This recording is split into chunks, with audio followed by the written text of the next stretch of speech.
It's the Friday Feels, and we're back with your first sip of the weekend.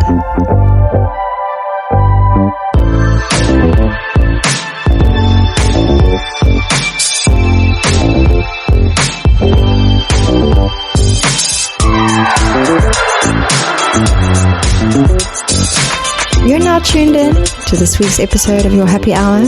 I'm your host, Nicole Carmine, and it's amazing to have you here, joining me this week as we uncover the truths about being a human and a working professional. What are you up to this Friday? Well, whatever it is, this moment is just for you. And we're back with another episode. It is the Feel Space, your Happy Hour podcast. Welcome back. And we're in March and we're talking about the theme, Your Human Hardware. A very important theme. And thanks to Omar last week for giving us some insight on this. And today I'm talking to a wonderful human who I got to meet through another guest who has been on the podcast before, which is wonderful. And at a meetup, and we're all kind of living and working in Paris and making it home in our own way, finding out what it's like to be human here. So a very big welcome to you, Diana, to the Feel Space, the Your Happy Hour podcast, and it's just really wonderful to have you here. Thanks, Nicole. I'm really happy to be here too and have that conversation with you. Thank you so much for the opportunity. Oh, it's such a pleasure. And I thought it would be really nice for you to start off just to kind of take us through your journey. I mean, I know you've walked quite a path already in your life, and a lot of what you do is very much on point for this topic. And I know you've also very, very passionate from the first time we spoke about human leadership, about organizational culture, about change. But yeah, tell us a little bit about how you came to be where you are today. Why Paris? Why what you're doing? Sure, Nicole, and I'll try to make it a bit short. So I started off my career. I'm an engineer. I did engineering studies. So back in Beirut. So I grew up between Montreal and Lebanon, and did most of my engineering school in Lebanon. And when I finished school, I wasn't sure what I wanted to work in. I knew I didn't want to be doing engineering work. And I got lucky because I got accepted into a graduate program in a company called General Electric. At the time, it was a much bigger conglomerate than what it is today. And I still work for that company. And at the time, I had started off on a commercial track.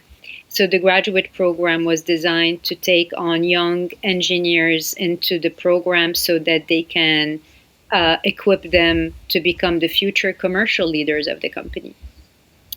So after finishing the program, I onboarded a role in the company in commercial.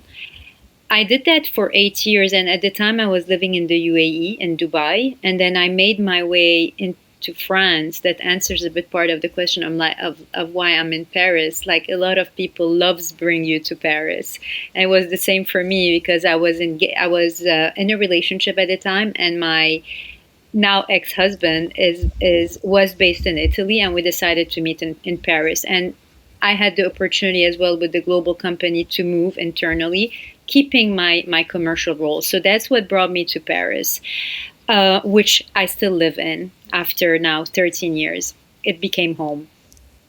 And throughout my career journey, at least during those 8 years that I was doing commercial work, I was very much driven by performance, by the excitement of a big company. It was really intense, and I was really learning like a sponge.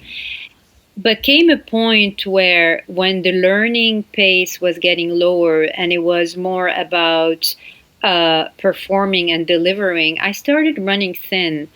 And that was really for two reasons. One was because I never really asked myself what I loved doing and whether what I was doing on a daily basis was really a passion or even a career aspiration. And second, because the environment was really tough. It's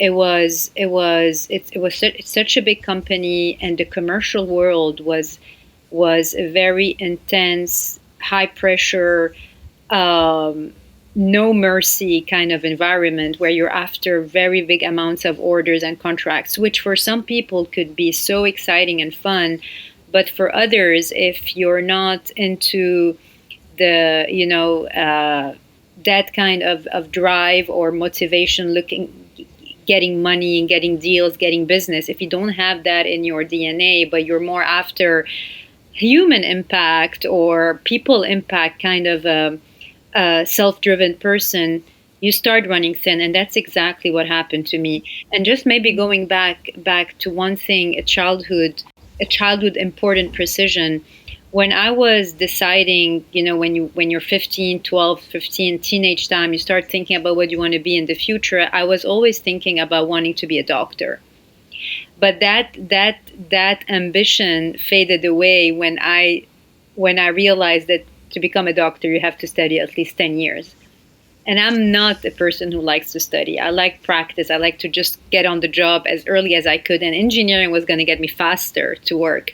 And that's why I did not pursue my a medical path.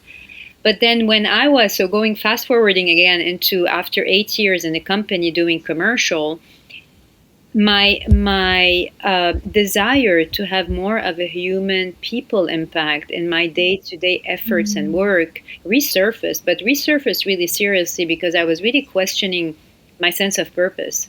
Working so hard every day, sometimes on weekends, I felt that I was not doing something that meant anything to me. It may be I was performing and the company was happy with me, but I was not happy with what I was giving, and I felt I really had no purpose in this world if I'm not touching on something more human.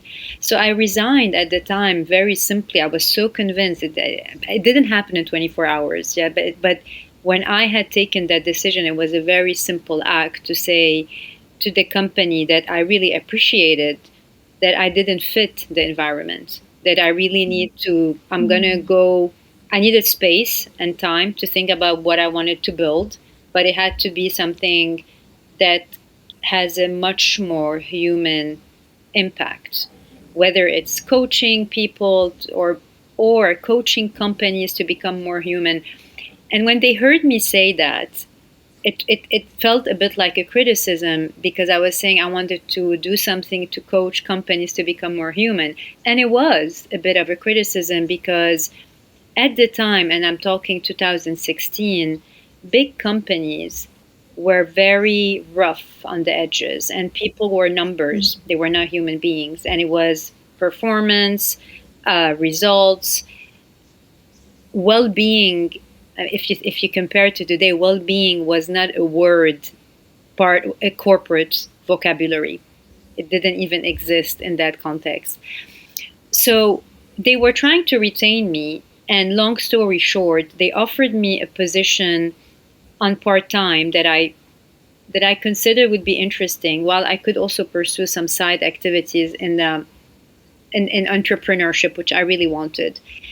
And fast forwarding all that mission that I accepted at the time because it was an interesting experience that was tapping into the psychology of employees, got me to where I am today, which is an HR role that I never, to be honest, Nicole, have ever thought I would land in HR in a corporate. HR was never in my mind when I was 10, 15, 20, and it happened because and that's really something I learned in life, that sometimes you have a plan, but life takes you through another course that can be really lovely at the end. So always being open to opportunity is a great thing to do because you don't know what you don't know. So I love my job today because of various reasons. I have a big role to play, and that's my own decision. It's not my job description. And reinforcing a more human culture in big companies, especially when it comes to leaders of the company. And why is that important? Because leaders in the companies are always watched. They're watched by people like me 10 years ago when I used to sitting there and looking at those leaders that have grown and that I will become one day. Am I admiring those people, or they're scaring me off? And that's where the human leadership becomes such an important concept. If a company really wants to develop, retain talent in the company, they have to be inspiring, and they got to be the human. There is nothing more inspiring than being human, having a strong human skin, because people connect with you more. And when people connect with you more, they want to follow you, and you inspire much stronger rather than a very old, or let's say, I don't want to say old, but a rather old school model that worked in the past, which was more like the authoritative image of the leader, the leader that knows everything, the leader that you follow because of intimidation and power. This doesn't work anymore because the world has really changed. It changed because, especially during, I think that the tipping point of that change happened during COVID times, because we recognized during, and sorry, I'm speaking a lot, Nicole, but I'll pause. During COVID, Please go for it. I'm enjoying like listening to you. during COVID, there was a huge realization that the world is so much bigger than us, and that there is something we all have in common, is being human. And but we can't, the fact that we got all isolated and all suffered, that meant that there is one thing that we cannot live without, is the human connections. So everything changed, and then the importance of having a human culture in a workplace became so important for all companies, because they realized that the lack of it made some companies just collapse. And it was the biggest threat for all companies. If you remember, everybody was talking about the technology of video. We all started doing videos because they realized we can't be with each other. We can't have human connections. Companies were worried about employees losing track, and the not performing, the engagement issues, the isolation issues. We had the high rates of depressions. So since then, well-being became not only a vocab in corporate, but one of the top priorities of all companies that we hear of a lot today. So this is great for someone who kind of felt it was, I couldn't have put my finger on it 10 years ago saying that was missing, but having it happen naturally, then now I think I love being in HR in companies today, because we have all the opportunity in the world to reinforce that culture now that it's there. But it's just a matter of building it more, of nurturing it and taking it to greater heights, because companies have seen the advantage of having a stronger human culture, and companies having a strong human hardware. Oh, I'm. Thank you for sharing all of that. I love what you do, and I think it's super important. And I've seen the shift a lot. I mean, I remember when I started working back in, I can say it was at KPMG in a corporate, a few years ago, and it was different. You kind of just part of the wheel. I was lucky enough to be part of like a bit of a family within a wheel, as a part of a team. But at the same time, I also noticed, because I was a financial crime investigator, and we used to go into companies and actually see the problems, see what would happen if someone wasn't happy or greedy. I mean, it always came from some kind of motivation. But if someone's really happy in their company, then it's very unlikely that they are going to create misconduct or situations to disrupt that relationship with their company. And I used to always go back and say to the management consulting team, you guys and we should work together, because where we see the gaps, where we see the problems, you guys can come in and create a better corporate culture. I kind of came up with these models of working towards that. And you're reminding me of that now. And so I think it's really important that we have more and more of this in the world. And I mean, who knew that lockdown would happen? Who knew that we would be in these situations and we would all crave more human connection? We would all kind of start thinking about what are we as humans more and more. And I feel like now on the back of that, even with AI and technology and ChatGPT becoming a bit like a friend, you know, or a mentor in a way to some people, more and more we're starting to be pushed. What is authentic art? What is human? What is this body? Yeah. What do we do with it? So, yeah, I mean, what has that been like for you in your own personal journey, experiencing yourself as being human and, I mean, your own hardware and your physical body and looking after that? Yeah, I think, it's being human can have a lot of interpretations. And the way I like to describe it and how I feel about is being human is being empathetic. That's, I think, the biggest. I mean, that's the best word for me to describe being human, because an empathy is being able to put yourself in the shoes of another person. And if you think about it, there is one common element to all of us. We're all human. Otherwise, we're all very different. I can't think of anything more common than that, because we're so different. If you think about our DNA, how, I mean, you and I are two ladies, but we're so different, But we have one thing in common, is being human. We have that same, what we call a species, and therefore I will always be able to understand you, because we're both human. And that's when sometimes I tell, let's say, very junior people, or kids, or when they're worried, let's say, to go in front of their teacher, or when someone, again, junior, is worried about their boss, because I tell them they're human. They're like you. Just demystify it in your head.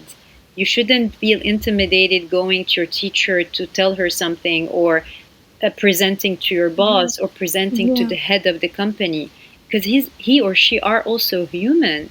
They're not God, or they're not superpower.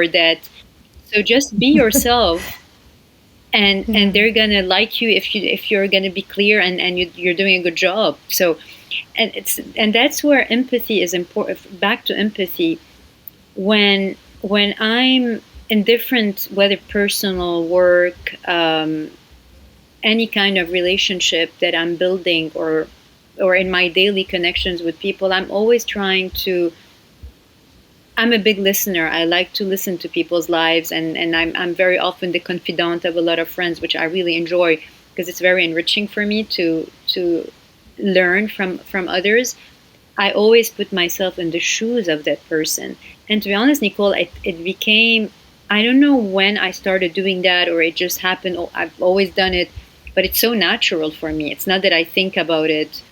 Empathy is a very natural drive. Maybe in the beginning, for people who may not have it as a first trait, they might want to do it more intentionally, but then it becomes a natural approach. So I immediately am living what the person is living. And that's super powerful, because when you do that, and let's say a person is looking for advice or your opinion, you you can really get much more relevant and add value to that person, when you're not just looking at it from your perspective, because again, we're so different. So if I'm gonna react or give my opinion based on Diana, that person might feel almost not listened to, or might not really take advantage of what you're saying, because it's very much relevant to how I see things. The magic happens when you're able to put yourself in the shoes of that person and give them that recommendation based on who they are. And empathy is not always easy, because it's not always easy to really put yourself in the shoes of the person, and if perhaps maybe some context that is not familiar to you. But the more you practice it, the more it becomes easy, and I think that's for me the biggest human hardware that actually we all have. We all have empathy. I think it's not something some people have, some people don't. We're born with it, we're not born with it. It's a muscle you develop, and the more you do it, the more it becomes part of your hardware. Yeah, yeah. I think that's really interesting because I think I was thinking about it recently. Often life throws you into different situations so that you can feel what it's like to go through something. You know, sometimes unexpected things happen to you, and you would have said like, "Oh, I would never do that," and then next thing life happens, and then you can actually relate to someone who's been in that situation before. But we're not necessarily going to live every single situation in our lifetime. Many multiple lifetimes, maybe. But for this one specifically, how do you do that? Like, how do you get yourself out the way when you're with somebody? Do you have a technique, or how do you exercise that muscle? To be able to put yourself in the shoes of someone in an experience you've never lived. Yeah, Yes, exactly. what I call that active listening. So, which means first I really have to listen well to that person's situation, and again, that's something that happens naturally now. And active listening is not just listening, keep continuously listening. It's kind of interjecting and stimulating the conversation, so the person will start getting deeper and deeper into the story, and you're trying to get more out of that person and listening more, so that you really, it's like, I'm trying to think of an analogy, but you start really getting into the, it's as if you're in a theater and you just get closer and closer to the podium until you become part of the play, and it's by getting deeper into the subject when you're conversing with that person. So I give you an example. So imagine someone comes to me tomorrow, and they start a conversation to say, oh, I'm struggling because I have a presentation in 1 week. I'm super anxious, and I don't feel I'm up for it. So someone, like, listening can be, you listen, then you say, don't worry about it, it's going to be fine, I was there once, and you help, you say it happened to me, and you can listen for half an hour for that person will say everything on their mind. This is listening, and you're a good listener. Active listening is you sit with that person and then you prompt that person with more questions. What is it exactly that is worrying you? Is it the fact that it's your boss, or is it the fact that you feel unprepared?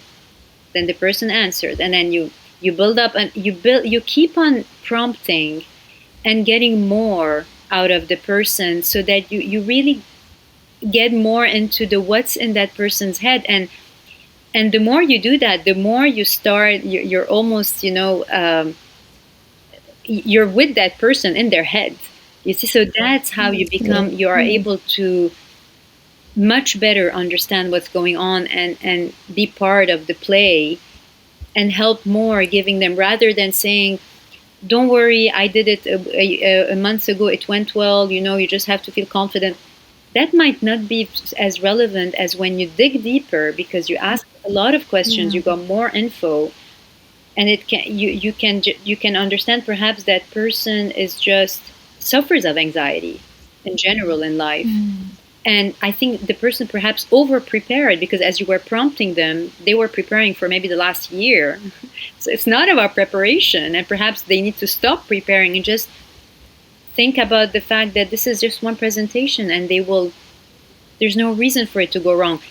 So you see that the speech and the feedback to that person can be so different depending on how far you went into getting into their minds. It's funny because it just reminded me of something, Nicole, as I'm speaking now. You remember when sometimes they ask you, if you had one power, what would it be? We used to play that game a lot when we were little. I used to say, I want to be in people's heads. Like being, and now you are.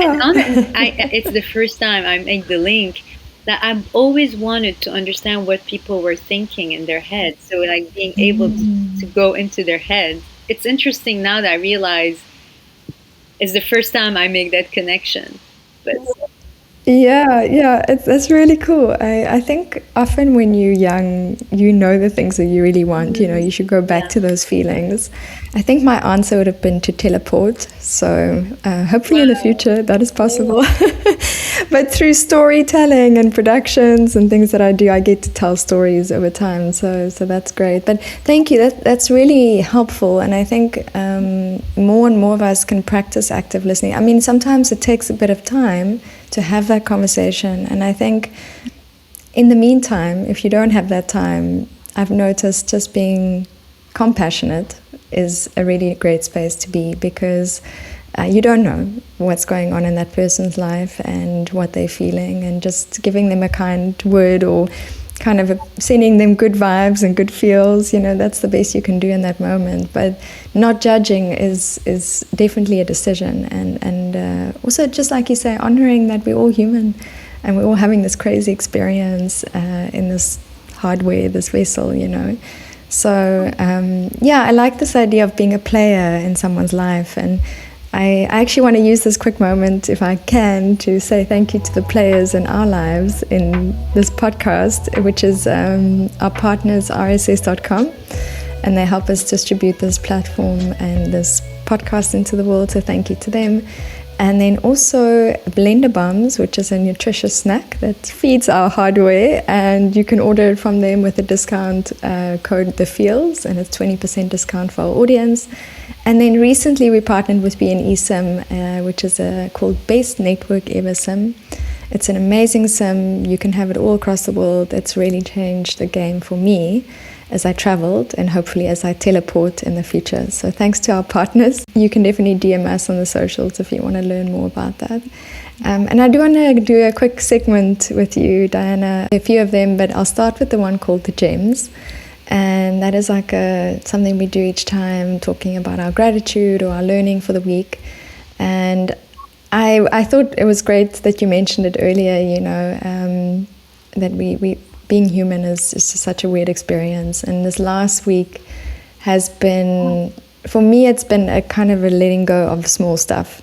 Just focusing on what's the basics, what is really the things that just bring you joy.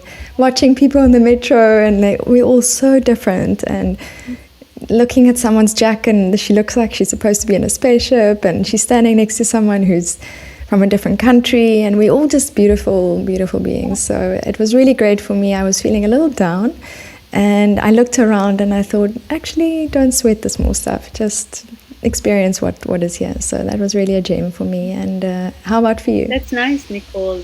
So a gem in the last week. Yeah,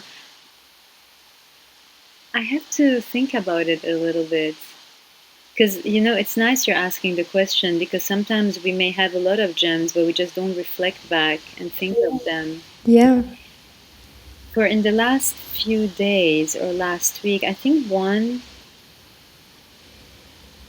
yeah, I would say so. I got a little, it's not an accident, it was exercise overuse. And I got an inflammation in my foot because of over exercising and not listening to my body, which is a big learning for me in 2025 and 2026. And it started in December, and it was meant to recover in a month or so. And now we're in almost end of February, and I'm still unable to walk as I normally walk. I don't have a crutch anymore, but I'm still limited to maybe 20 minutes of walking every day. And walking is my biggest pleasure living in Paris. So I've been punished for that, but again for the right reasons, because I didn't listen to my body. And last week, the doctor said that it's going to take another month for it to really get back to normal. And for the first hour coming back home, I was down, thinking that I got fed up and I wanted to get back on my lifestyle. And then suddenly, I don't know, it came just like you were saying. You suddenly saw another side of things, and more of the bright side of things. And I thought to myself, Diana, when it happened to you, because I had that same positive approach to it when it happened to me in December, it was for me a reason to slow down and to also shift my activities, an opportunity for me to find another pleasure. Fine, I can't walk for another month, but nobody ever said that walking was the only pleasure in the world. Like, and some people hate it. So you can easily find something else, and it's an opportunity for you to go and fetch something, another pleasure, that eventually when you start walking again you have two rather than one. So, and that's how I looked at it, and to be frank, I'm totally fine now. I would like it to get over that it's just another month, but it was just to say, it was like everything in life, any experience you get, and now it's easier said than done, because sometimes there are tough things that happen. It's a shift in the perspective, and there is always a silver lining somewhere coming from it. Even when you hurt your leg or you have a car accident and you just hurt your leg, nothing worse, but there is always something that comes out of it that is enriching, feeds into your longer term. So that was the realization, yeah. Oh, I love that. I love that. Well, I really hope you do recover quickly. I love walking too, so I feel the pain. But wonderful that you can experience other passions and discover other passions. So that's really awesome, Jem. And I agree. I'm generally also always looking for the silver lining everywhere, and it is there. It's just with which eyes you look at the world, like you say. So that's a great gem. And I also want to then say a quick shout out on that. Thinking about different passions, we do a segment called People, Places and Spaces on here, and it's a person or an organization or a place that we feel have the feels. And so this week the shout out goes to Blombos. It's used to be called Savoir Dessiner, and it's in the 11e arrondissement. I'm practicing my French here, in the 11th arrondissement in Paris. And I discovered this space, and it's a beautiful kind of like art workshop space, atelier with a cafe. And I've just, every time I go past or I go in there, people are just so friendly and lovely. And we're hoping to do a collaboration with them soon via the Fields. But yeah, I just want to give them a shout out. I think they have a great space, and what they do is amazing. And thank you to the barista for being so kind. So that's our shout out for the week. And then I just have one more question for you, and that is what is in your reading list? So it's a segment called The Stack, and whether it's a stack that you still need to read or a stack that you have read and you would like to recommend to the audience. We put all the books recommended by the guests on the website. And so what is in your stack, Diana? Yeah, I love the question, Nicole. So it's a book I read, but I will always reread. It will remain on my reading list. It's called Feel the Fear and Do It Anyway. I don't know if someone had mentioned it to you before. I just need to, I think if you Google it, you'll find it.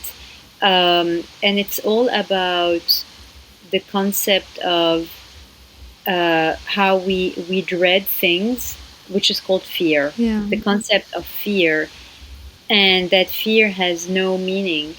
Because whatever happens, and that maybe relates to what I was saying earlier, whatever happens in life, we cope. As humans, we cope. And no matter what. So the fear is a very negative feeling that just slows us down, but also keeps us in a negative moment, or negative, like, let's say I'm fearing that I will lose my job. So I spend days just living that negative feeling of fear. And if one day I lose my job, which could happen, I will cope. I'll cope and will be fine. Another example in the book, but I don't wanna say too much about it, is if someone is in a bad relationship and they know they have to separate, but they fear the separation, they fear the loneliness. It's also keeping them away from doing the right thing. While if they let's say it was forced on them and they separate, they'll cope, and perhaps they'll be in a much better place, because they're gonna swim towards the better place, which is either healthier relationship or being alone, which sometimes is healthier. So it's all about that. It's about the fact that when you first not to dwell in fear, because there's no point. It's not going to change anything, and you're living a situation that doesn't exist. Fear is projecting yourself in something that may never happen. There's no point. Yeah. Right? Like, I fear I'm going to lose my job. I might never lose it. And it's also sometimes preventing us from doing something because of an outcome that we've never been to. But reality is, we've always coped. Humans cope because that's our nature. So back to the humanity as well. It's our nature to cope. So it's a beautiful book for anyone the reason why I say I read it from time to time, because whenever I feel fear and I'm not able to push it away, I go back to the book. I don't read it in full, but I read some sections of it because it makes so much sense that it's life-changing. That's a great recommendation, and I feel like very much on point for me right now. So thank you for that. And I fear such an illusion, but love is real, and love always conquers. And if we just keep putting that into our situations, then everything will always work out. I think we always feel like the universe is against us, but it's so for us, which is wonderful to know, and we support it. And yeah, we're all in this together, as a collective of humanity. And like you said, we are the only ones that really understand each other's experience. And so how beautiful is that we get to know that. So, and I just want to say thank you for you coming on here, being human, sharing your journey, your experience, and just so openly and honestly today with us. We really appreciate it. It's a pleasure, Nicole. Thanks so much. Big pleasure. If you haven't just yet, follow Friday Feels on Instagram, Facebook, TikTok, and LinkedIn. You can share with us all your feels this week by tagging us at fridayfeels.co. And you can also find the website at that handle. And now, as you ease into this weekend, take a moment. Celebrate who you've become, what you've overcome, and what is yet to come as you do the crazy and cool things that you do as the authentic you. The truth about life and work is that it's hard, but the beauty is this global working experience that you're in, well, we earn it together. So keep connecting, empowering, and inspiring this week. And of course, keep it raw and real. Until next time.